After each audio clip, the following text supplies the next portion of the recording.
citadins étouffent. Ils veulent du vert sur leur lieu de travail, sur leur lieu de vie. Mais comment faire? C'est ce que nous allons voir aujourd'hui avec nos invités. Jean-Pierre Boinat, bonjour. Bonjour. Vous êtes urbaniste, architecte spécialisé dans la végétalisation. Jean-Marc Lecourt, bonjour. Bonjour. Alors vous êtes directeur adjoint d'une société qui s'appelle DLF et spécialisée dans la création de nouvelles variétés pour des fourragères et des espèces à gazon, si je ne me trompe pas. C'est bien ça, tout à fait. Frédéric Weiss, bonjour. Oui, bonjour à tous. Alors vous êtes maire adjoint de la ville de Dieppe et vous êtes en charge du développement durable et de l'environnement dans votre ville. C'est tout à fait ça. Patrick Mulan, bonjour. Bonjour Delphine, bonjour à tous. Alors vous êtes notre jardinier aujourd'hui et vous êtes aussi président de Promo Jardin qui regroupe des acteurs du monde du jardinage. Exactement. Alors ma première question, c'est pour Jean-Pierre Boinat, parce qu'il y a une véritable urgence aujourd'hui à remettre du vert dans notre espace, dans nos villes. Pourquoi cette urgence aujourd'hui? Alors je pense que on arrive au bout d'un cycle. Hein.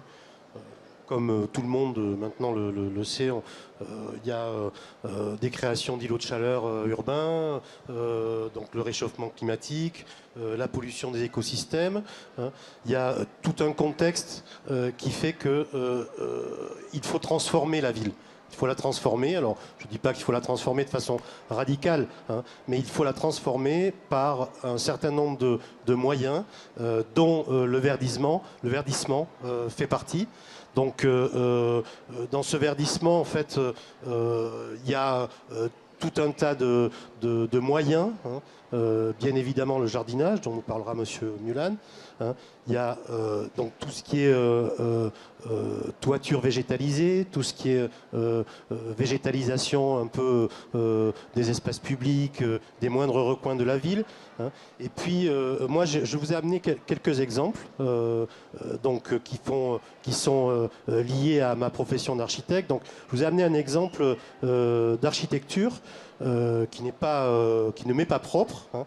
Je vous ai amené un exemple d'un architecte qui s'appelle Édouard François, qui depuis de nombreuses années travaille cette végétalisation intégrée au bâtiment lui-même, hein, et pas dans des formes classiques. C'est ce que je trouve intéressant dans sa démarche, c'est que c'est une démarche expérimentale. Donc, par exemple, alors vous voyez ici sur cette photo, vous voyez quelque chose d'assez classique. L'implantation de pots de fleurs sur les terrasses. C'est pas si classique que ça, parce que c'est vraiment, on peut dire que là c'est une végétalisation réussie. Voilà. Et au-dessous, ce que vous voyez, en fait, c'est un immeuble de logement qui est situé à Montpellier, qui s'appelle l'immeuble qui pousse, hein, et qui est en fait constitué d'une façade qui pousse, c'est-à-dire qu'elle est constituée de gabions, de substrats, et les habitants eux-mêmes peuvent venir planter leurs plantes et faire évoluer ce bâtiment. Hein. Donc ça, c'est une forme de verdissement. Je vous ai amené un autre exemple aussi, qui est un exemple un peu inhabituel, qui est l'exemple d'un artiste. Alors c'est un artiste autrichien qui travaille, lui, dans le souci de réintroduction des mauvaises herbes, on va dire, hein, ce qu'il appelle les plantes rudérales. Hein, donc c'est un artiste, donc il fait des interventions avec ces plantes. Donc vous voyez ici, par exemple, il réintroduit, d'ailleurs il fait de la semence, c'est-à-dire qu'il sème des mauvaises herbes sur des lieux désaffectés ou dans l'espace public, hein, dans la ville. Hein. D'accord, donc là on voit qu'il y a véritablement une association entre le côté culturel, l'art et l'agronomie, parce qu'on ne s'improvise pas jardinier comme ça du jour au lendemain. Alors je sais que vous avez beaucoup travaillé avec les pays étrangers. Oui. On dit toujours que la France est un peu en retard, on parle souvent de New York. Alors comment ça se passe, cette végétalisation dans les autres pays par rapport à la France? Moi, je m'attache tout particulièrement à la réintroduction de l'agriculture dans la ville. Hein. Je dis réintroduction parce que historiquement on a connu d'autres époques comme par exemple au Moyen-Âge où l'agriculture faisait partie intégrante de la ville, ou même il y a eu des expériences comme les cités-jardins à la fin du 19e siècle. On peut prendre l'exemple de Stein ou de Draveil avec ces très très belles cités-jardins qui ont démontré qu'on pouvait faire cohabiter le vert avec le bâti. Hein. Donc, si vous voulez, je ne sais pas dire si on est en retard, mais il y a des expériences dans d'autres pays qui qui sont très très diverses, et pour certains pays qui font dire qu'effectivement on a été un peu à la traîne. Je pense que c'est en train de changer, hein, c'est en train de se rééquilibrer. Donc on peut prendre l'exemple de Montréal, qui est une ville précurseur, je ne sais pas si on dit précurseur. Moi, je connais très très bien quelques pays d'Amérique latine. Je sais que la Colombie, par exemple, en tout cas Bogota, a une expérience très soutenue sur l'agriculture urbaine au travers de son jardin botanique, hein, et de la réintroduction des marchés paysans dans la ville. D'accord. Donc Patrick Mulan, vous qui êtes le jardinier. Ah ouais, moi quand j'entends ça, je suis foutu.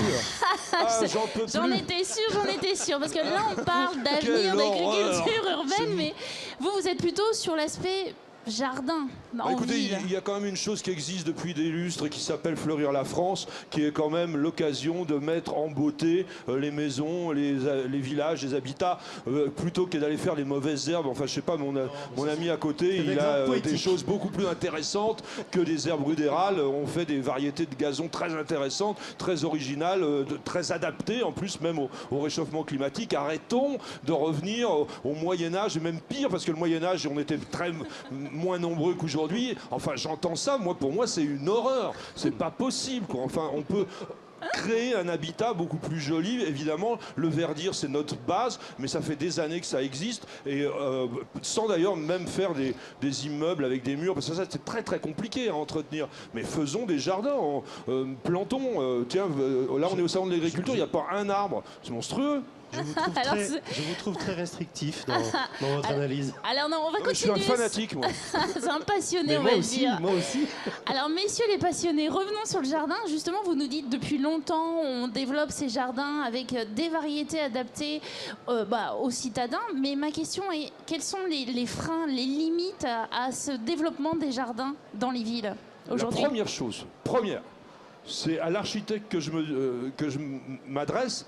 Il manque des robinets d'extérieur, tout bêtement, pour qu'on puisse arroser les balcons, et qu'on pense évidemment à l'évacuation de l'eau d'arrosage. Ça, c'est déjà la base. Si on peut désormais mettre un arrosage automatique sur 3-4 balconnières, vous allez voir, ça va fleurir de partout. Et là, aujourd'hui, on l'a pas. Donc avant de faire des huttes comme à la préhistoire en terre pour planter des trucs dessus, mettons-nous déjà de l'eau pour mettre nos végétaux dans des bonnes conditions. Ça, c'est la première chose. Deuxième limite, parce que pendant tant qu'on y est, on va pouvoir passer notre commande à monsieur l'architecte. La deuxième limite, c'est de faire comprendre aux gens qui veulent jardiner aujourd'hui qu'il y a des systèmes d'automatisation qui sont extrêmement pratiques, et que l'arrosoir, bon, c'est encore gentil, mais c'est obsolète l'arrosoir. Donc aujourd'hui, on a des systèmes d'automatisation d'arrosage. La deuxième chose, c'est évidemment la sélection variétale pour avoir des arbustes, par exemple, de plus en plus compacts, ça existe, et qui sont résistants aux maladies, parce que bien évidemment, on n'a plus envie de traiter, et on ne pourra plus, puisque la législation va nous l'empêcher. Donc tout ça, c'est des choses qui sont déjà en route, mais ça demande du temps.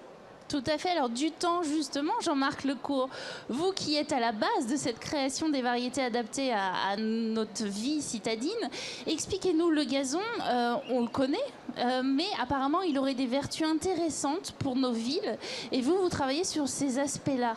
Expliquez-nous. Oui, on travaille depuis de nombreuses années. Juste à titre de renseignement, déjà pour créer une variété de gazon, il faut une quinzaine d'années. Entre le moment où on commence la sélection, l'axe de recherche, et le moment où la petite graine va être dans la boîte du consommateur pour le jardinier. Et effectivement, le gazon a beaucoup de vertus au niveau du milieu urbain. Donc, on peut diminuer le bruit, on peut capter les poussières. On peut également participer à la diminution de la température en milieu urbain. Alors juste un petit clin d'œil, j'espère quand même que le gazon irlandais ce soir ne refroidira pas trop les ardeurs du 15 de France. Voilà. Mais le gazon français, lui, participe, comme toute la végétation, effectivement, à un facteur de diminution, d'un régulateur thermique en milieu urbain. C'est très important. Et le gazon, lui, par son processus d'évapotranspiration, va permettre d'avoir une action de refroidissement en milieu urbain.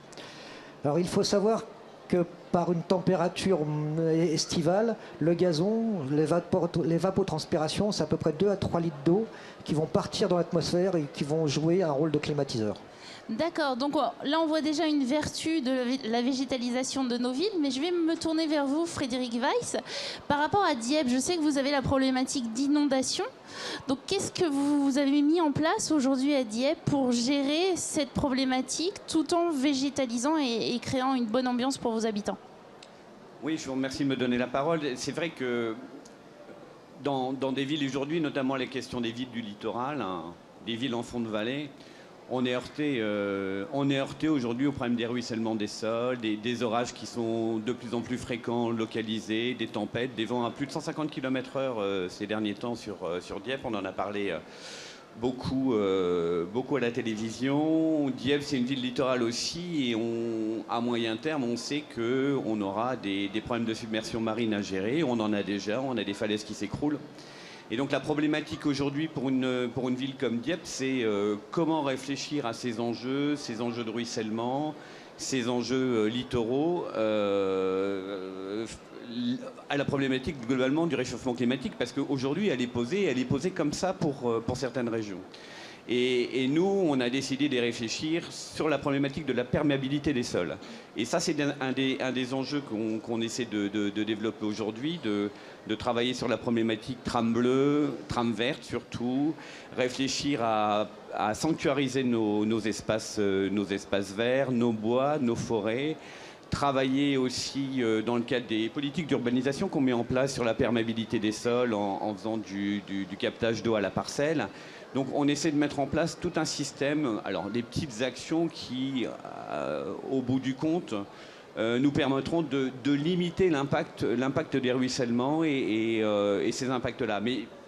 Mais moi je reprends sur la question du jardinage, parce que la question du jardinage telle qu'elle est posée aussi dans les villes, elle nous aide à réfléchir aussi à ça.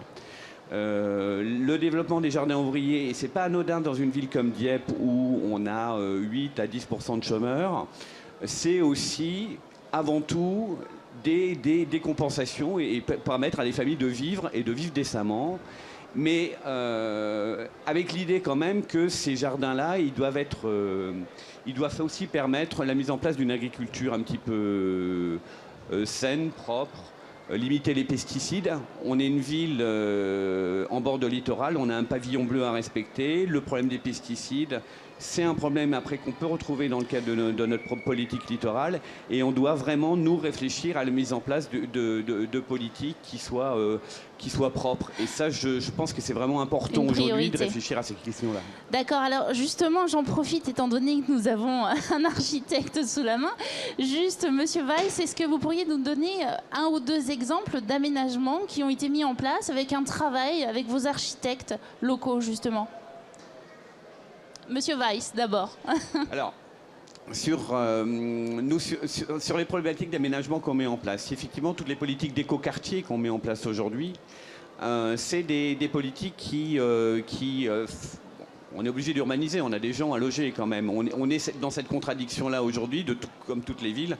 Il faut loger des personnes, il faut les loger bien, correctement. Et on a aussi à réfléchir sur la problématique de ruissellement. Et cette problématique-là, on l'a réfléchi sur le recueil des eaux à la parcelle, sur la mise en place de réservoirs pour le ruissellement. On met en place des noues, on met en place tout un certain nombre d'aménagements qui nous permettent aujourd'hui des retenues d'eau, hein, bien évidemment, des bassins de retenue, pour limiter effectivement les impacts de ruissellement. Et c'est un travail, j'allais dire, c'est un travail où on expérimente, on essaie de mettre en place des solutions durables, mais on ne sait pas encore, enfin, on travaille, on réfléchit dessus, et on essaye, et surtout, alors une chose qui est très très importante, comme c'est une ville entonnoir, on essaie de travailler avec l'amont, donc avec les communes agricoles, pour vraiment limiter l'impact du ruissellement, parce que là-dessus c'est fondamental pour nous de travailler en amont avec les communes rurales qui qui nous impactent directement sur cette problématique-là. D'accord, alors justement, le travail en amont, je me tourne vers vous, Jean-Marc Lecourt. Justement, est-ce que vous travaillez avec les mairies, les municipalités? Parce que les gazons, on a parlé de terrain de golf, du foot, mais c'est aussi tous ces parcs. Dans nos jardins, on n'a pas envie d'avoir à tondre trop souvent notre gazon, etc. Est-ce que vous travaillez main dans la main avec ces municipalités? Alors, main dans la main, c'est peut-être un petit peu exagéré. On aimerait effectivement apporter plus d'informations, plus de connaissances aux communes qui en manquent cruellement. On parlait tout à l'heure un petit peu en aparté de terrain de sport. Le référent pelouse, c'est-à-dire le jardinier qui s'occupe du terrain de sport en gazon naturel, la plupart du temps, il n'a pas de formation, donc il ne sait pas s'y prendre. Alors c'est vrai que jusqu'à présent, c'était facile pour lui. Il avait un problème, il faisait appel à la pharmacie, il mettait un herbicide sélectif, un fongicide. Non, il faut revenir maintenant à des méthodes culturales beaucoup plus saines, des travaux mécaniques, de la scarification, et savoir surtout utiliser les bonnes graminées, les bonnes variétés de gazon qui ont été sélectionnées pour cet usage, qui vont avoir une installation rapide et une bonne densité, qui vont éviter d'avoir un terrain infesté par des adventices indésirables, qu'on appelle aussi des mauvaises herbes, mais une mauvaise herbe qui est indésirable là où elle est, mais pas forcément ailleurs. Voilà, on s'entend bien.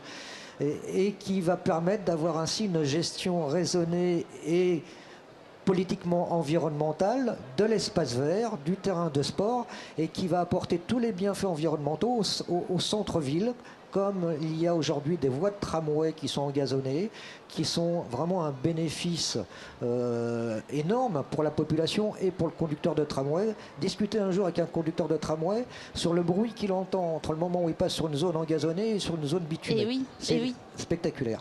J'imagine. Patrick Mulan, une petite question.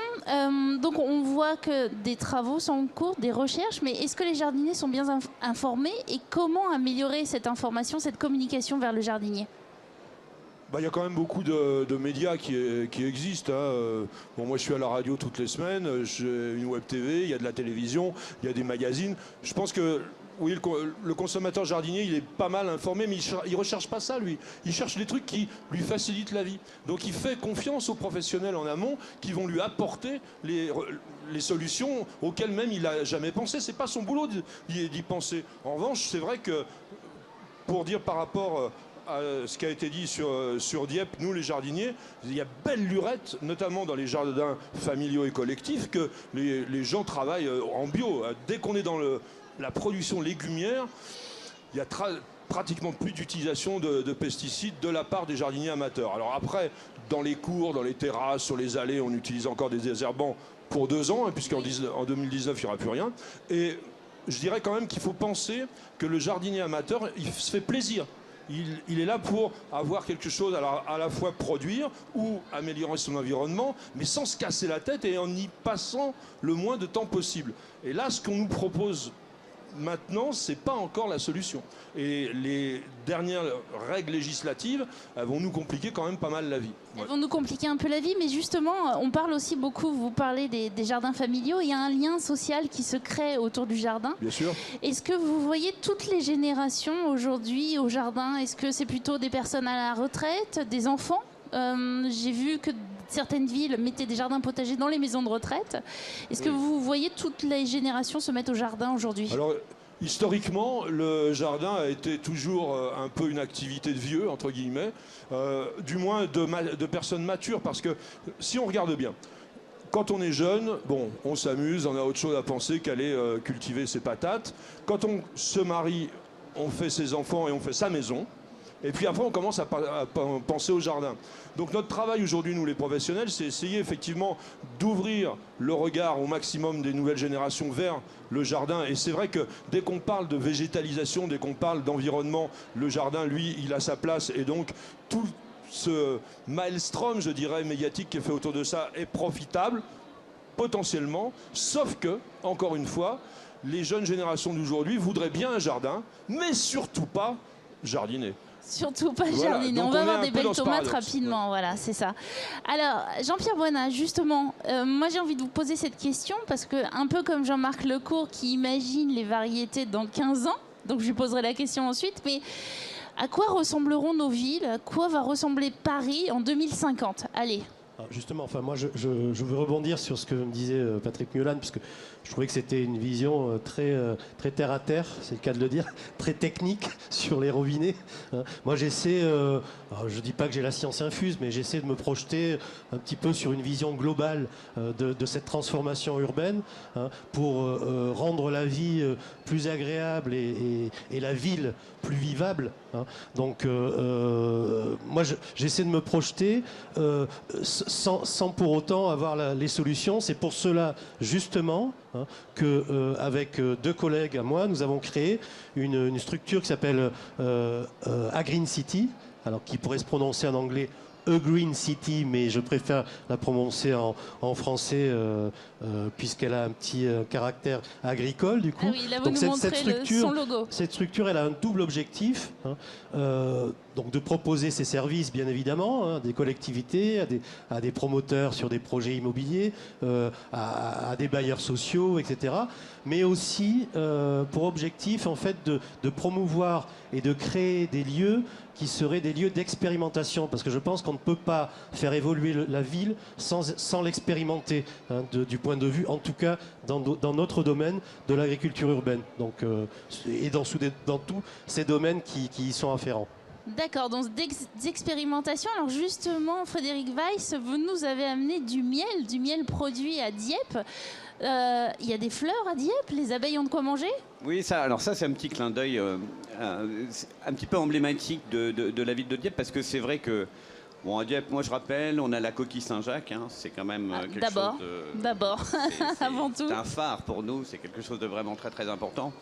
Mais aussi, le miel, pour nous, il est emblématique de la volonté de la ville de travailler sur la problématique de la biodiversité dans la ville.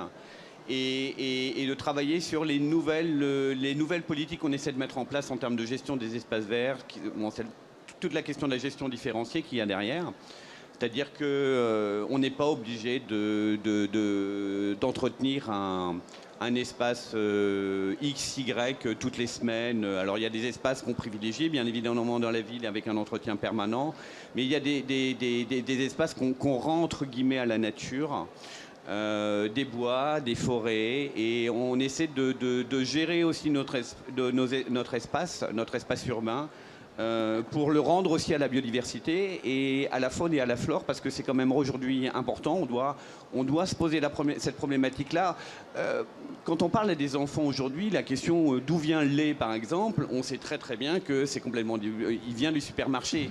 Tout à fait. Et nous, aujourd'hui, tout ce qu'on essaie aussi de faire avec ça, c'est de travailler sur les problèmes d'acculturation, de sensibilisation à la biodiversité, et de dire qu'on doit ramener la nature en ville. On doit la ramener aussi parce que on a déjà eu cette discussion-là il n'y a pas très très longtemps, je crois que c'était à l'Assemblée nationale, mais sur l'idée que le changement climatique ici, il organise aussi, on est obligé aujourd'hui de réfléchir sur le devenir des plantes.